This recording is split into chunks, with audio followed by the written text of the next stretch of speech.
ఒకరోజు నా దగ్గరికి వచ్చి ఒక సీడీ చూడమని అడిగాడు. ఆ సీడీలో తనకు తనే కంపోజ్ చేసుకున్న ఫైట్స్, డాన్స్, ఆ మూమెంట్స్ అన్నీ ఉన్నాయి. నేనే ఆశ్చర్యంగా ఫీల్ అయ్యాను.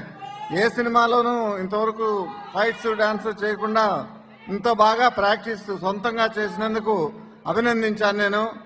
ఆ తర్వాత ఈ SMS చిత్రం తమిళ్లో సూపర్ హిట్ అయిన చిత్రం. ఆ చిత్రం రైట్స్ తీసుకుని సూపర్ గుడ్ బ్యానర్లో సూపర్ గుడ్ చౌదరి గారి ఆశీస్సులతో ఈ చిత్రంలో ఇంట్రడ్యూస్ అవుతున్నాడు. చిత్రం పూర్తయినాక ట్రైలర్స్, ఒక సాంగ్ నేను చూశాను. ఇప్పుడు మళ్ళీ ఈ సాంగ్ ఇక్కడ చూడటం జరిగింది. చాలా బాగా యాక్ట్ చేశాడు. మా ఫ్యామిలీ నుంచి మరో హీరో వస్తున్నందుకు నాకు చాలా సంతోషంగా ఉంది. తర్వాత ఈ చిత్రానికి దర్శకత్వం వహించిన తాతినేని ప్రకాశ్రావు గారి మనవడు. ఆయన చాలా గొప్ప దర్శకుడు. ఆయన దర్శకత్వంలో నేను ఒక చిత్రం కూడా యాక్ట్ చేశాను.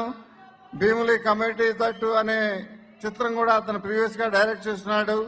ఈ సినిమా కూడా చాలా బాగా చేసి ఉంటాడని, మీకందరికీ ఈ సినిమా నచ్చి సూపర్ హిట్ అవ్వాలని కోరుకుంటూ సెలవు తీసుకుంటున్నాను.